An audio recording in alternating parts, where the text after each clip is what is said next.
Hi, I'm here to portray my opinion on the Switch 2 with all of the information that I've consumed, and that is pretty much current. In the trailer, we didn't exactly have the most information, and I kind of glazed over that because of how stunning the trailers and the Nintendo Switch 2 Direct sort of looked. Um, Today, I am here to display my opinion now that we have more numbers and whatnot. I am not here to boycott or defend the Switch 2 and its choices, merely display my opinion based off of the information I have consumed from various sources as I've just sort of been going down the rabbit hole uh, and just seeing more and more videos and comments and articles and whatnot. So here is my current opinion as of the recording of this video. We shall start off with the console price.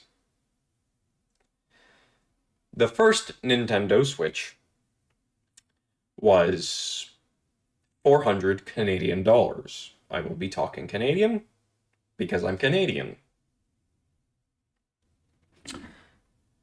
But the first Nintendo Switch back in 2017 was released at a sale value of 400 Canadian dollars.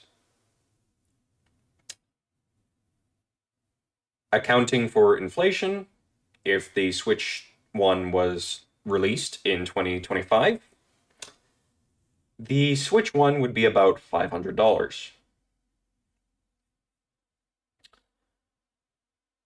The Switch 2 is a direct upgrade and sequel to the Switch 1.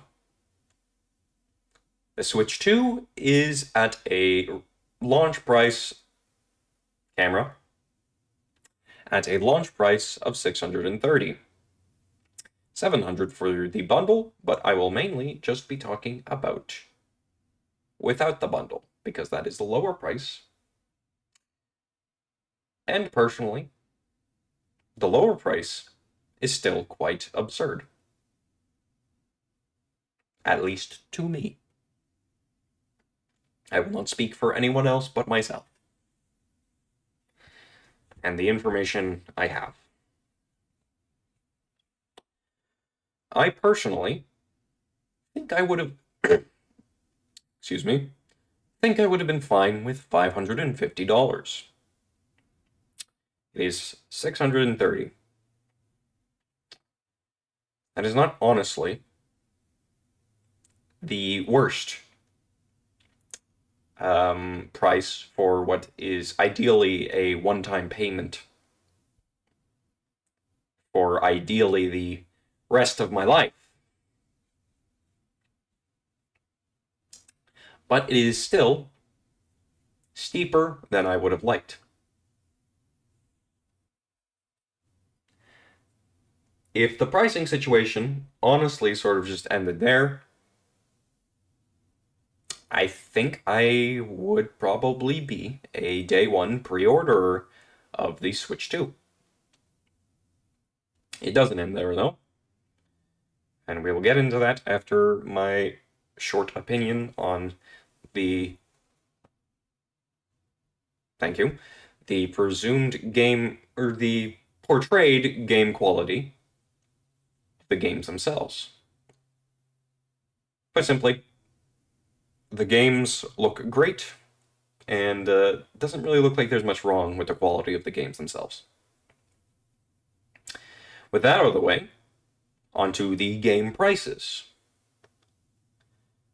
Here in Canada, most Nintendo Switch games that are the big IPs and whatnot cost $80 Canadian. That is quite expensive. But there hasn't been too much bad talk about it in the Switch 1 era. The Switch 2 is offering $80 American for its big titles. And presumably they are introducing variable pricing, which they will base the pricing off of their subjective opinion versus the consumer's subjective opinion on how the game should be priced, considering how much replayability value there is and how much development time was put into it. They're considering a lot on their end on how a game should be priced. Fair enough, they're the owners of the games. They are saying variable pricing, and people are having some hesitations that they're really considering the lower end of the variable. We are unlikely to see games be like $30 to $40, and we're more likely to see games be $70 to $80. Presumably. Maybe they actually intend to release a lot of cheap games this era. We have yet to see, but plenty of people have their doubts, for good reason or not. Another thing I wanted to mention is that you are free to comment down below your opinion, but please keep it civil, and please refrain from cussing and being antagonistic of other people. There are certainly plenty of places to have text-to-text discussion. I personally just hate it when I go into a comment section and just see people freak out over differing opinions, essentially. People have freaked out over less throughout the internet, is what I'm saying. And please be respectful of other people's opinions. Don't be immature and antagonistic. And preferably don't cuss. I find it a rather weak way to actually put weight, objective weight, to anyone's opinions or points. To just cuss. Thank you, camera. So, yes, game prices in America are $80,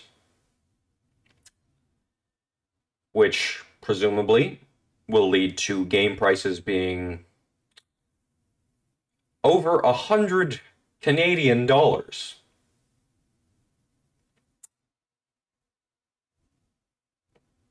That is quite blatantly awful and ridiculous, and just how many more synonyms can I possibly say of just insane? Of course, this is my opinion of it. Maybe $100 isn't that bad for a Nintendo game to someone else. They're certainly free to have that opinion, just as I'm free to have my own, even if we're differing. I will not come after you for having that opinion. I would like you to do the same of not coming after me for having my opinion. Next up, we have one of the Nintendo Switch 2's features, which is the built-in Discord, essentially. That sounds quite interesting, quite nice, and quite convenient. But I'd rather not have it if it's a contributing factor to making the consoles so expensive. The Nintendo Switch camera accessory, Nintendo Switch 2 camera accessory, is kind of pointless to me. It did seem like it's needed for those Mario Party games, and potentially any future thing, but it sounds a bit like hardware gimmick, which is going to force certain games to bog themselves down because they're trying to play with a hardware gimmick. Same with that mouse stuff. That mouse stuff, interesting, but if it's increasing the price, I really don't want it. To go a bit back to game pricing, games were struggling to prove to me that they're worth 80 Canadian dollars to begin with. The big titles, the big AAA companies, they were struggling to prove to me, specifically, whatever my opinion would be worth, which is probably very little to the companies themselves as a singular person, but a lot of big games and AAA games were failing to prove to me that $80 is worth a purchase from these things. A lot of us have probably seen the lower average quality of video games. And by quality, I mean actually playing the game and how much enjoyment you can get out of it. Yes, games have received more polygons, 3D modeling has received sculpting and all that,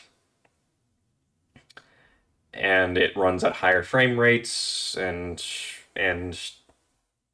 higher RAM or a bunch of higher hardware numbers.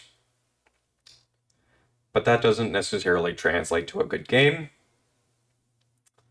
I mean, a lot of us find fond memories. A lot of us gamers find fond memories in some older games. I remember straight up having fond memories with games on a console this old.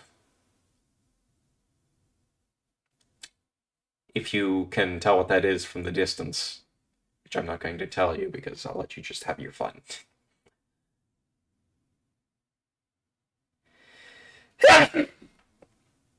Excuse me.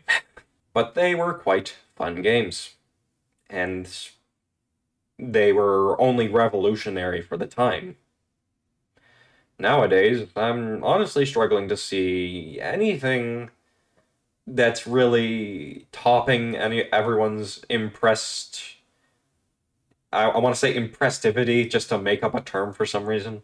Of 4K and 120 frames per second. Sure, we can get higher than that, but not a lot of people are noticing that much of a difference, and even then, they probably need a side-by-side comparison.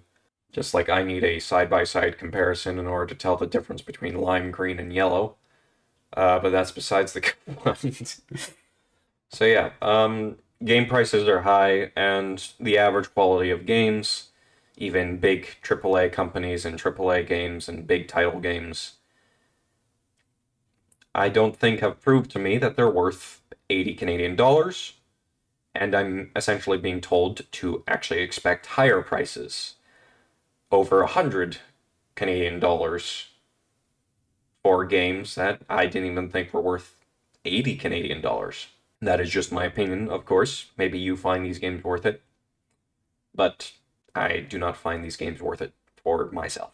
Another point, this is a bit detracted from, or separated from the console pricing and whatnot, but it sounds like Nintendo really flopped with their transparency and their messaging to get messages across on the details of the Nintendo Switch. They, in the Direct, displayed a lot of positives of the Switch 2, and never the universal, inescapable negative of pricing. For example, I didn't really notice it at the time when I was reacting to the Direct, but the Nintendo Welcome Tour, which is essentially an interactive instruction camera, an interactive instruction manual, excuse me, costs $10. $10 for what essentially amounts to an interactive instruction manual. And if I'm correct in what I've heard, Nintendo are really having it, or have a big reason for having it priced at $10 as people who are actually interested in the specs, into the nitty gritty. Which, quite frankly, if we were to optimize this, one person would have to pay $10, make a YouTube video of it, doesn't even necessarily have to be edited, and everyone could get the details. Maybe not the feel, but definitely the details. And $10, presumably expecting multiple people to actually buy this. Everyone is reserved to have their own opinion on that. My opinion. Who the heck is supposed to buy this? So, with their messaging and transparency, I'd say that's bad on Nintendo, because I can't pronounce anything. Nintendo. And supposedly there was a whole debacle in the United States where people were thinking that games were going to be $90 American. If that was true, that would translate horribly to Canada, as I believe someone said, all things considered, tax included, games would be about 145. that that actually took the calm mannerism out of me. Just the idea of that, 145 Canadian dollars. If American physical games were $90. Luckily, American physical games are presumably going to be less than that, but it's still a high camera. It's still a high mark, even though it's not $90. It's instead 80, which is still high. Yeah. So, yeah, no, Nintendo flopped on the transparency and messaging of their messages on the Switch 2. At least in my opinion, based off of what I know and have consumed. The next point/topic is just based on the history of modern consoles. The Switch 2 is likely to have some early console bugs going on, like Nintendo Switch 1's stick drift or something. I think this could be camera. I don't like how much it's freezing. I'm gonna have to look into that.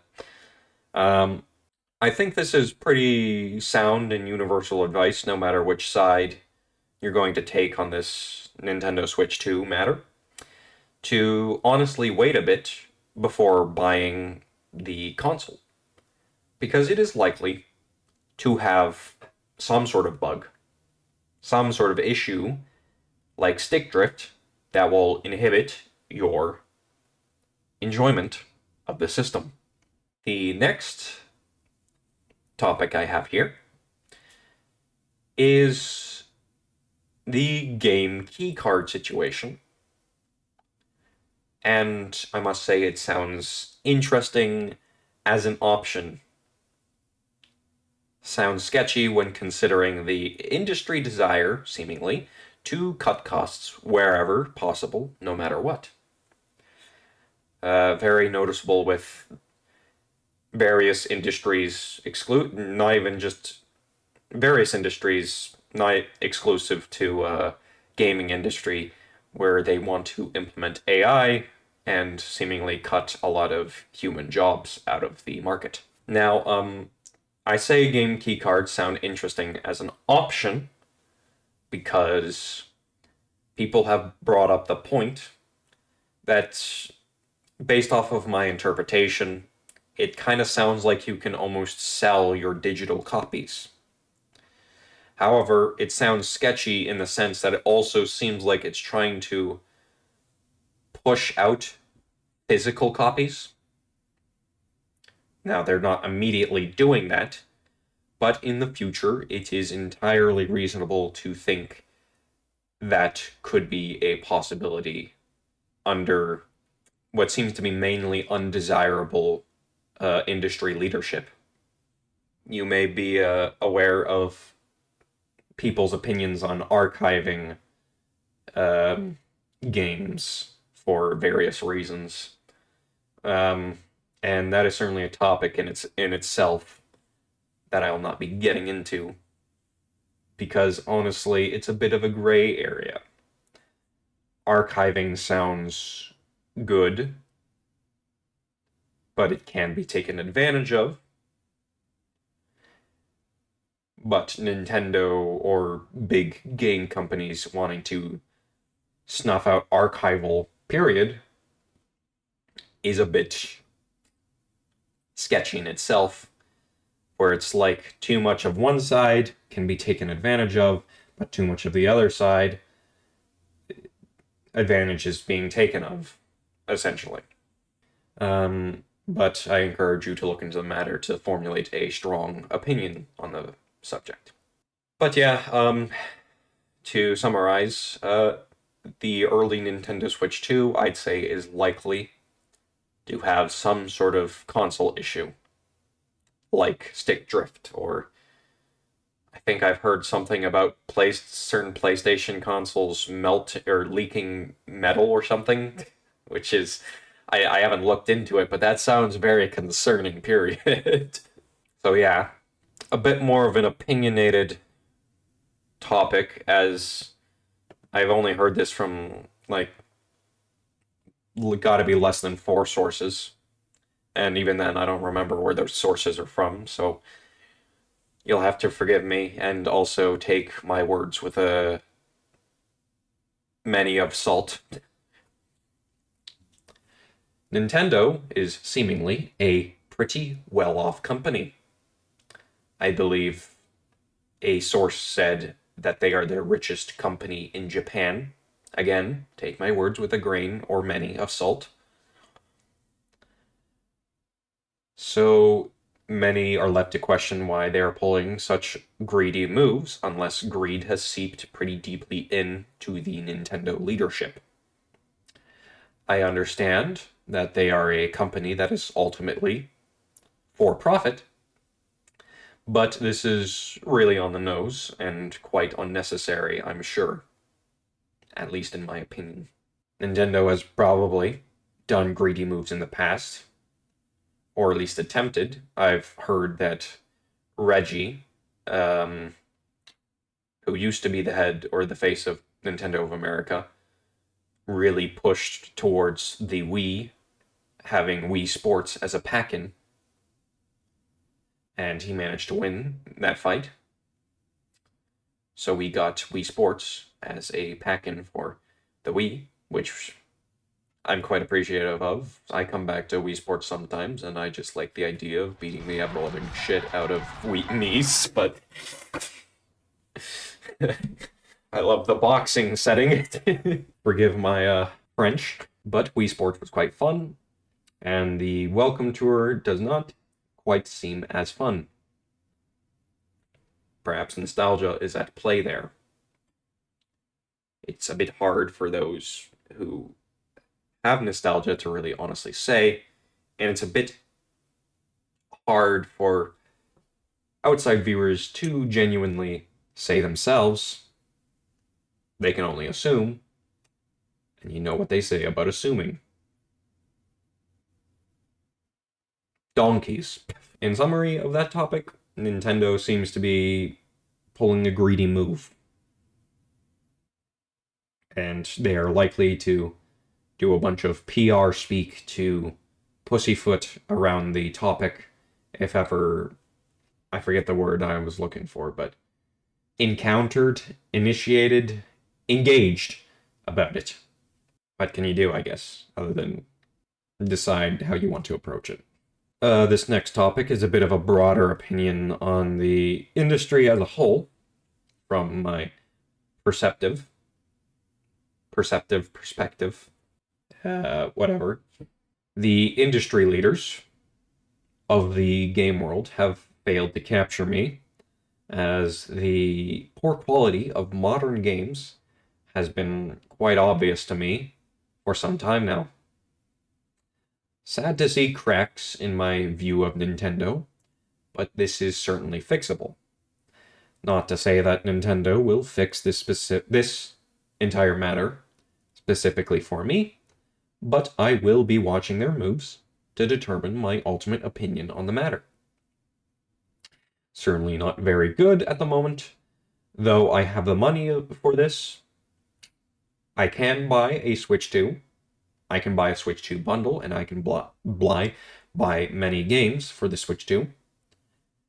Based off of this pricing, I'd rather not, as I realize more and more that companies do genuinely get affected by sales numbers and may shift their opinions, cultures, or beliefs if sales are not reaching their desired expectations. It is increasingly apparent that game companies are run more and more by what I'm calling business heads rather than creative heads. And business heads will never be able to tell the true difference between a good game and a well-selling game. It is worth noting that companies are reliant on the wallets of the masses. So if you find this pricing good or acceptable, feel free to buy. If not, do not buy. You are certainly free to influence others one way or another, though keep in mind that you should respect the opinions of other people. That was drilled in my head as a child, and I look around me, and many people are upset that opinions are not shared. I do like the idea of lightheartedly making fun of people for having opinions, but typically that is in lighthearted settings, especially with friends. Nothing like a good banter amongst your comrades. I don't know why comrades was the first thing that came to mind, but I didn't want to say friends too much, so. So yes, if you do not think these pricings are acceptable to you, do not buy. It is important to remember that this is not a necessity. Video games are not a necessity. But you are certainly free to try and influence whoever you think may hold relevance. Whether or not that will be successful is up to the person you're trying to influence and up to your delivery. Now, take everything I say in this video with a grain of salt. This is very unusual for me to do. I really just want to play games and do funny skits or interesting ideas. I do think this is an interesting idea to get into a more serious topic. But I've done multiple renditions of this video already, and I keep finding myself unsatisfied. It's so hard doing all this research and labeling these sources and realizing that a lot of these sources are kind of overlapping. And then there was one where it's just kind of doing a humorous one that's more short and more just things I'm hearing. Didn't really pan out too well. I think I'll just go with a bog standard explanation. And it's still my opinion on what I've heard. So yeah. Again, everyone is free to their own opinion. You are not forced to buy or boycott the Nintendo Switch 2. You are free to do as you please in influencing or even commenting in this video. But please keep it civil and don't go cussing and insulting just because emotions are high for a good reason or not. As for me, I will be waiting, as the Switch 2 is something I can afford. Oh, I'm so tired. But despite the display the Switch 2 Direct had with its splendiferous video game reveals, I was especially looking forward to Donkey Kong Bonanza. Despite all of those games and whatnot, it's not enough to convince me to buy the game just yet. I will be looking forward to a better deal if a better deal is to be had. One thing I've seen is that Nintendo have been pretty stiff on their idea with sales, and sort of people tend to rely on secondhand sellers to really have a lower price. But yeah, that is my opinion based off of all the information that has come to me as a consumer. A consumer who straight up has an NES, has an SNES, has a GameCube, has a Wii, has a Wii U, has a Nintendo Switch, had somewhere a Nintendo 64, and has many Nintendo games. Safe to say, I am a fan of Nintendo, but this pricing has a loyal fan, so much so that honestly, Microsoft, Sony, Activision, EA, in my opinion, game quality wise, do not hold a candle to the quality of Nintendo games. Now, if that is a reason why they are charging such high prices, I would beg to differ, saying that honestly, instead of you guys charging more, it might be advisable for the other game companies to charge less if they were truly seeking profit, because those games, in my opinion, are worth less.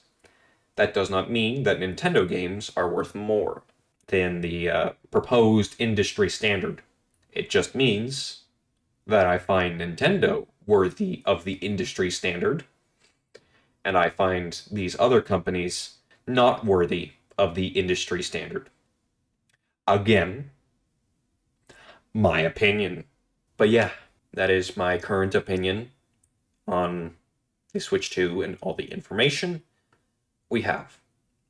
It is unlikely to change that much unless they are hiding something astounding and amazing from the consumers.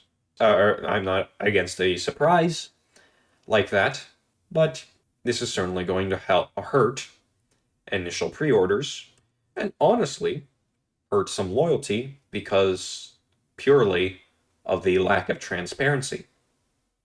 I've seen a number of comments saying that they don't really have anything against the Switch 2, but the lack of transparency did bother them. To paraphrase, again, take all of my words with a grain of salt. Again, consider that these are my opinions based off of, well, facts and subjective opinions. Yeah, I will be waiting. This opinion was collected after exposure to many YouTube videos, articles, comments, and officially stated facts on the matter found in various places that I am too lazy to list, and also I forget the origin of. This would have played game. Hope they dropped the price, because Donkey Kong Bonanza looks very fun, and I love From Sauce. From Sauce.